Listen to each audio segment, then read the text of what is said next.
Assalamualaikum warahmatullahi wabarakatuh. Tuan-tuan, saudara-saudara, ibu-ibu dan bapak-bapak yang sudi mendengarkan keterangan agama yang saya berikan di dalam kaset ini. Moga-moga Tuhan melimpahkan, mengurniakan rahmat dan nikmat-Nya kepada kita semuanya. Saya akan membicarakan suatu ayat yang bertemu di dalam surat Al-Baqarah. Bunyinya, Allahu waliyul ladzina amanu yukhrijuhum minadh dhulumati ilan nur. Walladzina kafaru awliya'uhumut taghut yukhrijunahum minan nuri ila dhulumat. Artinya, Allah adalah menjadi pemimpin bagi orang-orang yang beriman, orang yang mempunyai kepercayaan yang teguh. Dan Allah, apabila orang itu telah betul-betul menganggap Allah menjadi pemimpinnya, Allah pun menjamin mengeluarkannya daripada gelap gulita kepada terang benderang. Gelap gulita kebodohan kepada kecerdasan. Gelap gulita kehidupan tak tentu arah kepada tujuan yang sejati. Sebaliknya, orang yang kafir yang tidak percaya kepada Allah, maka sebaliknya yang terjadi, daripada terang benderang, dia akan dipimpin oleh taghut, oleh kekuasaan-kekuasaan yang bukan bersandar kepada Allah. Kekuasaan-kekuasaan hanya dikendalikan oleh setan. Kekuasaan yang demikianlah yang akan mengeluarkannya daripada terang benderang kembali ke dalam gelap gulita. Oleh sebab itu, rohani manusia itu adalah melalui di antara gelap dan terang kehidupan itu. Di antara terang dan gelap kehidupan. Kalau sekiranya jasmani kita, kalau sekiranya badan kita yang lahir ini diberi cahaya oleh matahari yang terbit di waktu pagi, yang terbenam di waktu sore, rohani kita pun diberi juga terang oleh suatu yang lebih terang dari matahari, yaitu petunjuk dan hidayat Tuhan. Di dalam Al-Quran, Tuhan memberikan bujukan, memberikan jiwa besar kepada orang-orang yang beriman itu.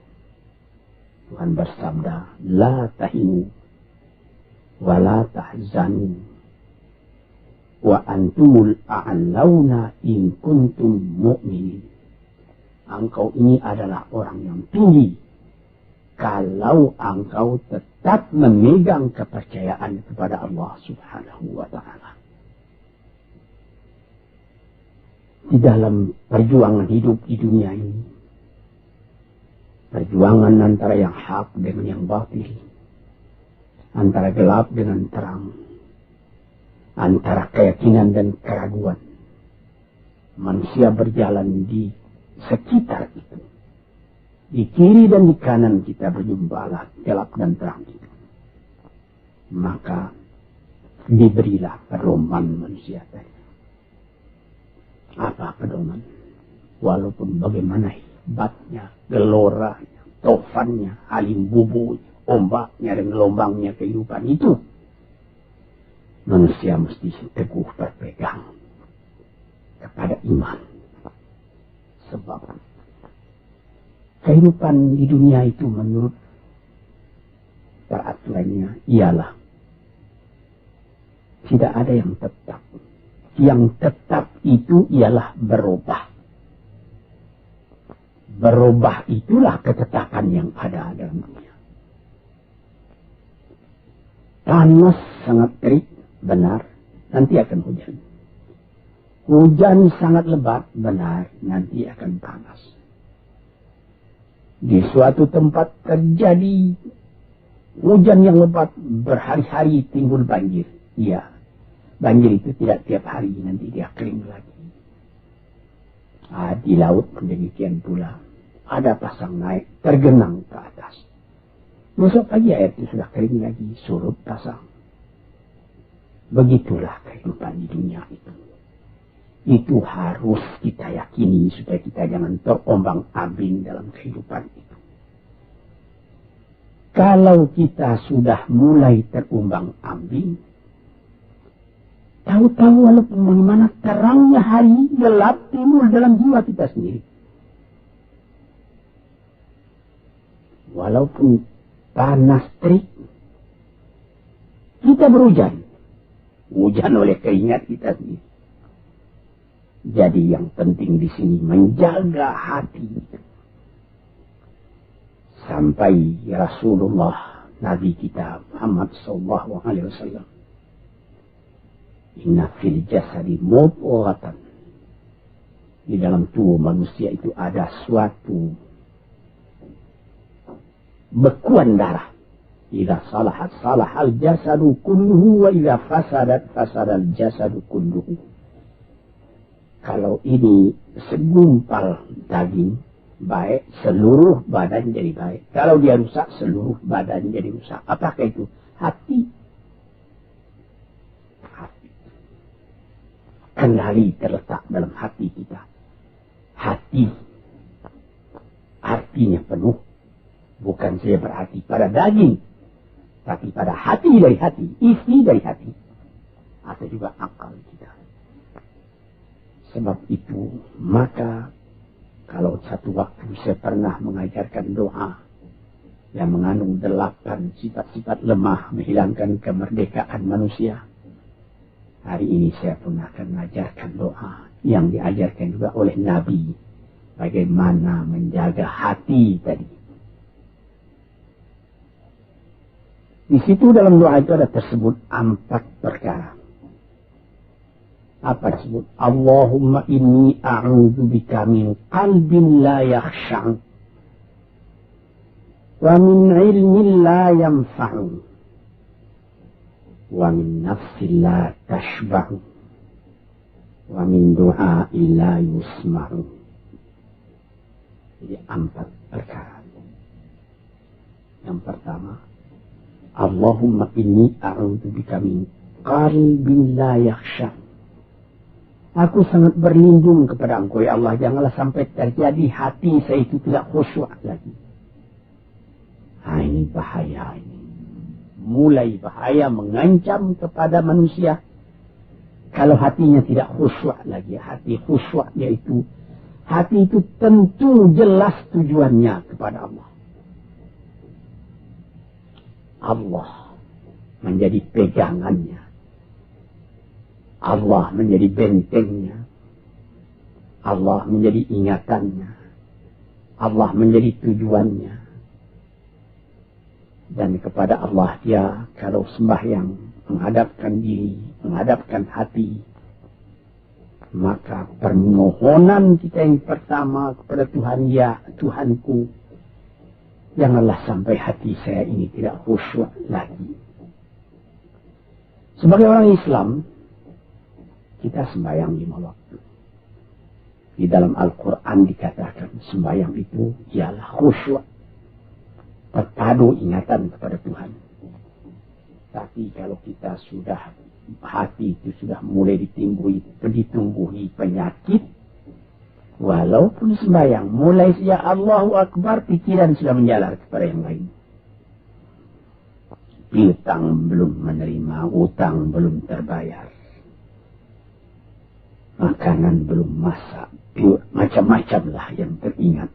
Padahal kita dalam sembahyang. Ini apa arti sembahyang tadi lagi? Ini sudah mulai berbahaya. Banyak orang yang tidak meninggalkan sembahyang, tapi ini ada bekas dari sembahyang itu kepada kehidupannya. Di dalam sembahyang kita baca inna salati wa nusuki wa mahyaya wa mamati lillahi rabbil alamin. Sesungguhnya sembahyangku dan ibadatku dan hidupku dan matiku sama sekali terserah kepada Allah. Ini dirasakan dalam hati, bukan cuma disebut di dalam mulut. Bagaimana dikatakan, bukan jadi lip service sebagai sapu tangan penggosok-gosok mulut, bukan begitu. Yang dari hati. Kalau sudah dari hati yang khusyuk, ini berbekas kepada kehidupan. Aku tak takut menghadapi segala keadaan dalam hidup, sebab hatiku bertali dengan Tuhan. Dari Tuhan aku datang, kepada Tuhan aku akan kembali. Ini namanya hati yang khusyuk. Tapi kalau sekiranya bacaan tetap fasih, tapi tidak ada lagi dari hati, melainkan rutin saja. Bayang, 5 waktu sehari semalam, tapi tidak merubah kepada perangai tandanya sembahyang tadi tidak khusyuk. Ini yang pertama kita minta kepada Tuhan. Janganlah sampai kita mempunyai hati yang tidak khusyuk, hati yang tidak teringat kepada Allah.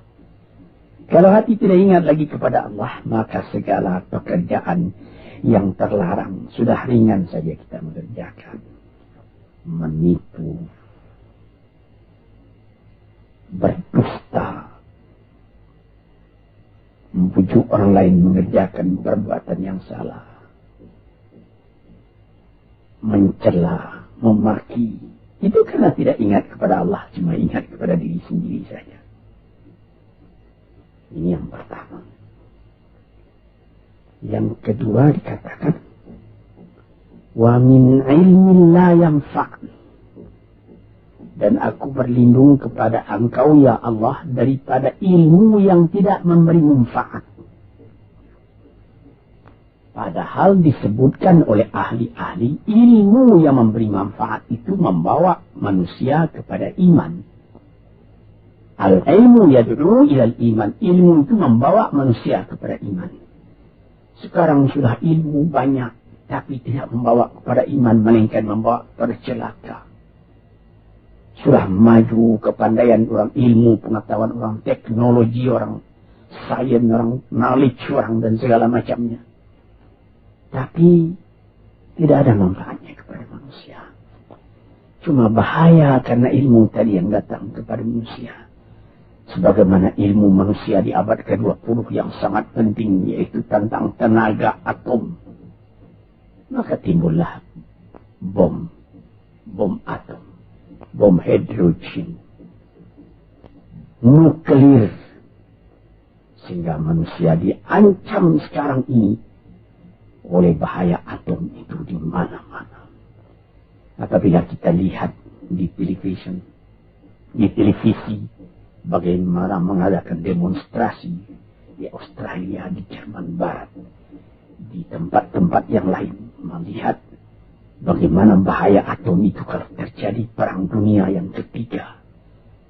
Ya Rabbi ya Karim, bom atom yang jatuh di Hiroshima itu belum ada artinya dibandingkan dengan bom yang sekarang, yang sedang disimpan oleh kerajaan-kerajaan, oleh negara-negara besar untuk menghancurkan.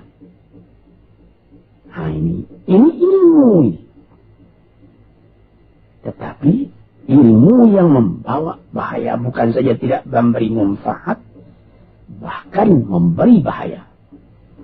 Di sini terasa oleh kita bahwa ilmu yang ada itu pun mesti dikembalikan atau dikendalikan oleh iman. Kalau tidak, maka nyawa manusia ini akan dipandang sebagai sampah saja.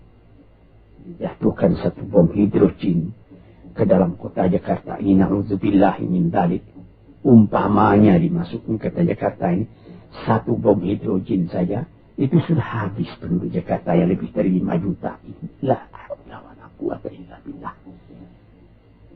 Ini minta kepada Tuhan, ya Allah, majulah ilmu manusia, majulah teknologi manusia, tetapi jangan hendaknya kemajuan itu membawa kepada bahaya. Jangan ilmu pengetahuan itu membawa kepada yang tidak memberi manfaat.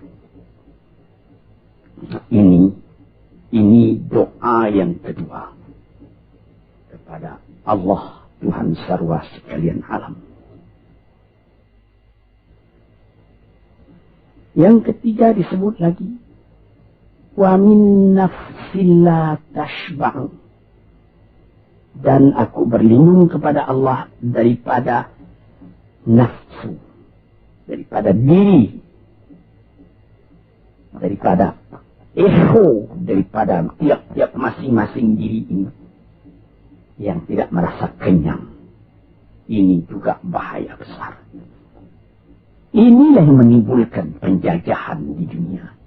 Inilah yang menimbulkan, disebut dalam bahasa Arab, al-ghazwul fikri. Penjajahan. Sesudah Perang Dunia Kedua sudah banyak negeri-negeri yang merdeka. Tetapi sekarang timbul lagi penjajahan baru. Apa? Penjajahan pikiran.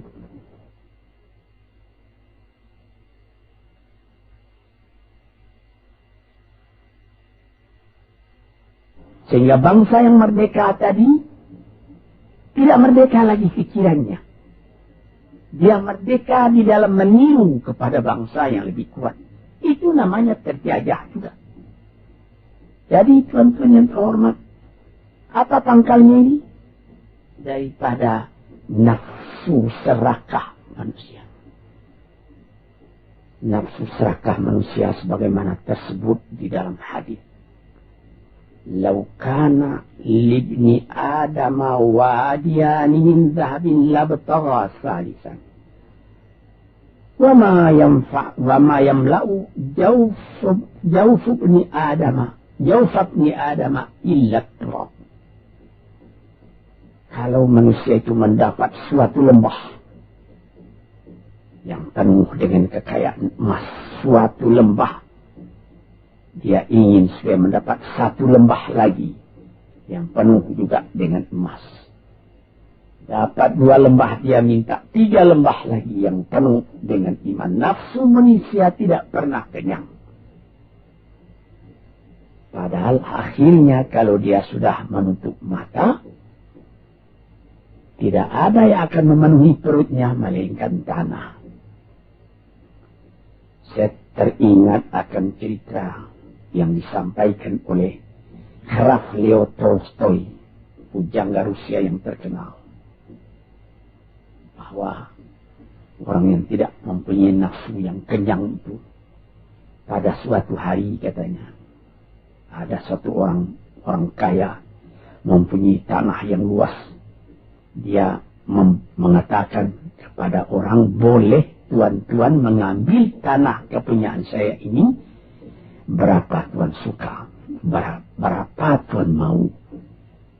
Syaratnya cuma begini, sepanjang yang tuan berjalan dari timur ke barat, lantas sebelum matahari terbenam, tuan sampai kembali ke tempat tuan melangkah pertama tadi.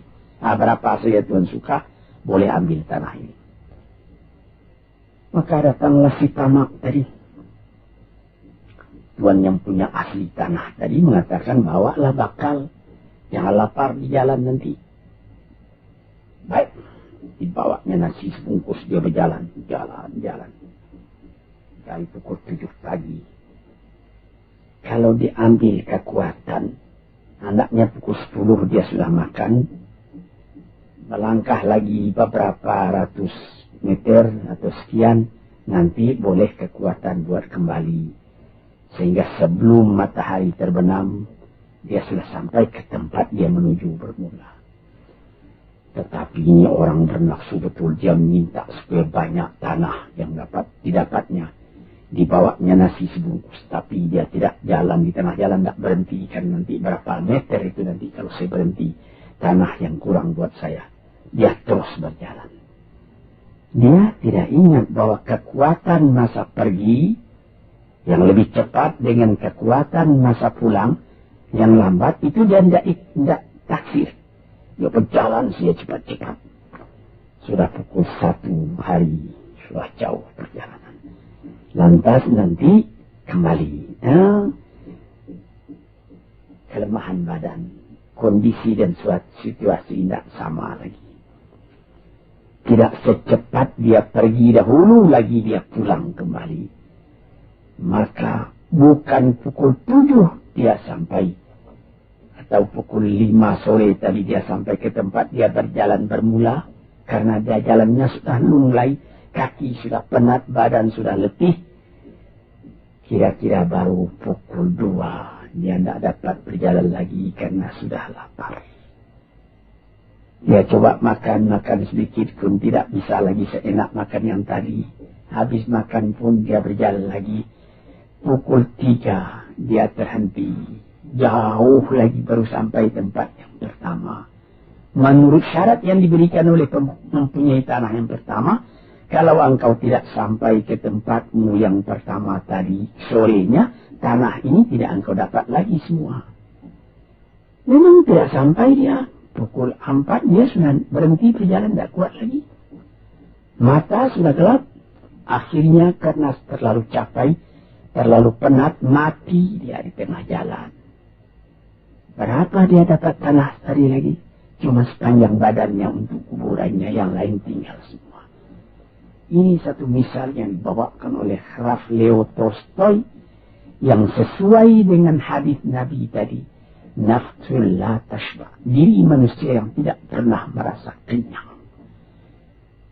Kita berkehendak tidak berbatas, tapi tenaga kita sendiri berbatas. Ini kerap-kali tidak difikirkan oleh manusia. Dia punya angan-angan, dia punya macam teori yang dikeluarkan. Dia lupa bahwa nanti tenaganya itu akan terbatas karena sakit, karena lapar, karena tua. Sebagaimana pepatah dari nenek moyang kita, tanda-tanda dikirimkan lebih dulu bahwa kita tidak akan lama lagi di sini. Apa? Rambut, gigi, mata sudah mulai kabur. Uban sudah mulai bertabur. Gigi sudah mulai gugur.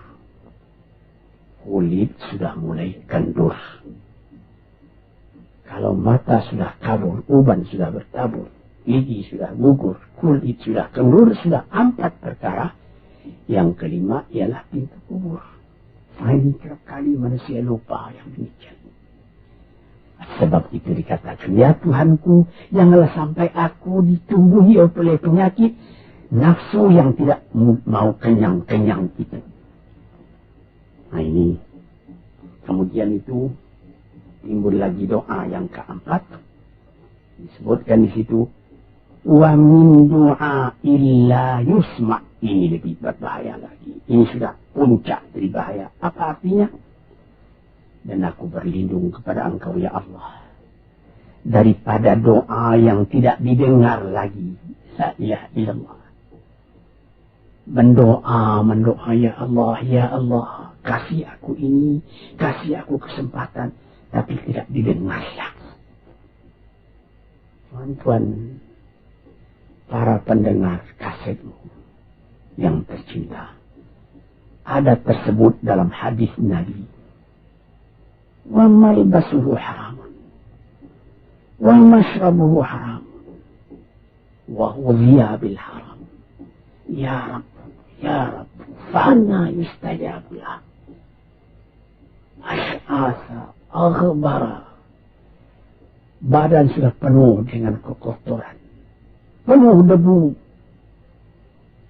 Yang muduk ilaihi ila sama, menadahkan tangan keduanya ke langit. Ya Rabbu, ya Tuhanku, tolong aku, ya Allah, bela aku. Padahal yang dimakan haram, yang diminum haram, dibesarkan dengan yang haram. Fana yustajabulah. Dengan jalan apa Allah Ta'ala akan mengabulkan doa itu? Badan kotor menghadap kepada yang bersih, meminta diberi kebersihan. Bagaimana caranya? Tuan-tuan yang terhormat, pernah dalam Quran Tuhan mengatakan, la yanzuru ilaihi wa la yukallimuhum Allah wa la yanzuru ilaihi. Allah tak mau mengajak dia bercakap dan Allah tidak memandang kepada dia. Saya sendiri dengan segala kerendahan hati mengatakan bagaimana beratnya kita bertemu dengan seorang orang besar lalu dia mengulurkan tangan kepada kita. Tapi mata kita tidak dilihatnya. Sengsara rasanya. Bagaimana dengan Tuhan kalau Tuhan tak mau melihat kita? Nah, sebab itu, para pembaca, pendengar kaset yang tercinta, berdoalah kepada Tuhan supaya hati kita selalu terbuka.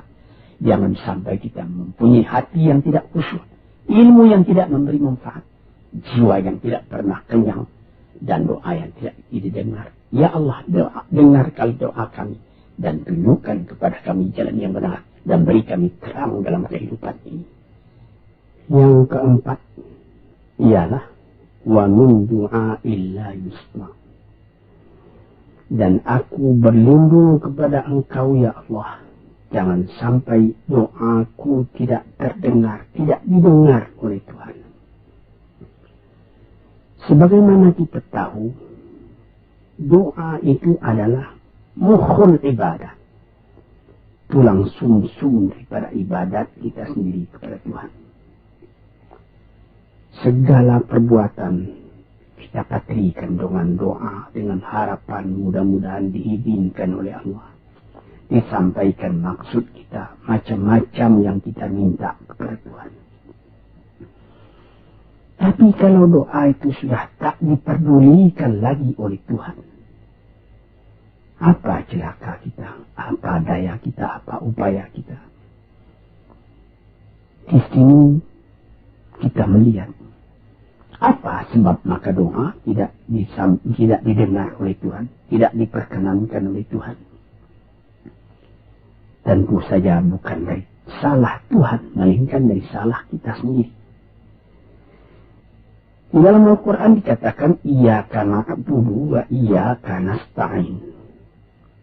Al-Fatihah disebut, kepada Engkaulah kami menyembah, ya Allah, dan kepada Engkau kami minta tolong.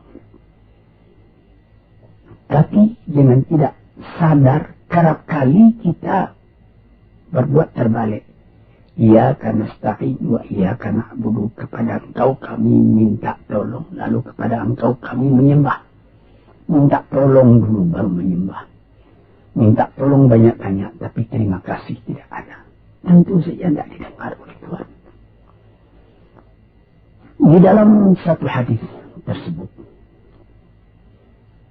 Asy'asa al-Ghabbar yamuddu yadayhi ila as-sama'i ya Rabbu ya Rabb, wa mat'amuhu haram, wa mashrabuhu haram, wa malbasuhu haram, wa ghudhiya bil haram, fa anna yustajabu lah.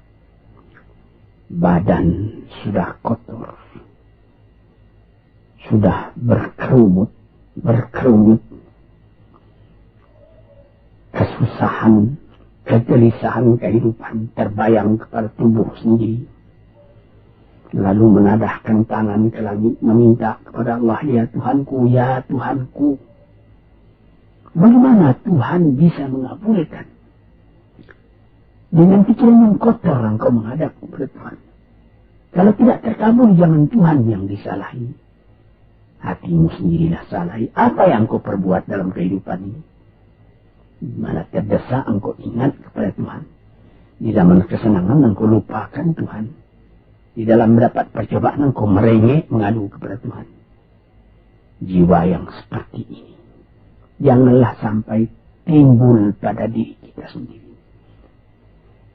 Saya sudah mengalami apabila saya berhadapan-hadapan dengan orang besar. Saya ingin dia menghadapkan matanya kepada saya. Apa kabar saudara? Kabar baik. Dia lihat mata saya lihat mata dia.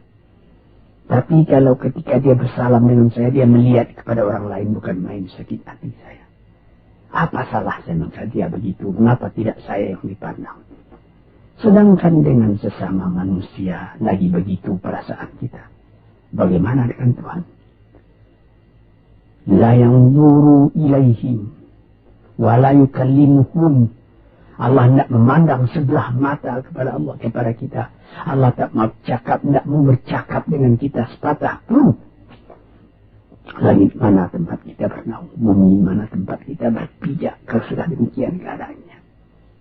Nah, ini yang dijaga tuan-tuan yang terhormat dalam doa keempatnya itu. Hati janganlah sampai tidak khusyuk. Ilmu janganlah sampai tidak memberi manfaat. Nafsu janganlah sampai tidak kenyang. Dan doa janganlah sampai tidak didengar.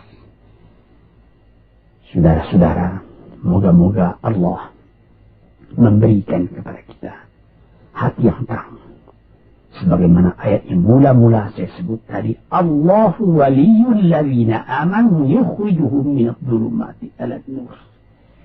Allah lah jadi pemimpin bagi orang yang beriman, sehingga dari gelap gulita dibawa dia oleh Tuhan kepada terang benderang. Walladzina kafaru, tetapi orang-orang yang sudah tidak ada kepercayaannya kepada Tuhan. Auliya'uhumut taghut, yang menjadi pemimpinnya bukan Tuhan tapi setan. Dia akan membawa orang itu daripada terang benderang ke dalam gelap gulita. Kita jadi meraba-raba dalam gelap kehidupan. Dalam meraba-raba itu masih ragu entah kemana akan pergi. Maut pun datang. Gelap selalu. Di dunia gelap, di akhirat pun gelap. Na'udzubillahi min dzalik. Hadirin yang terhormat, para peminat kaset ini, moga-moga semuanya ini menjadi kenang-kenangan kepada Tuhan di dalam perjalanan yang jauh, di dalam keistirahatan hidup, sehingga mendapat ketetapan hati dan tumak ninah. Assalamualaikum warahmatullahi wabarakatuh.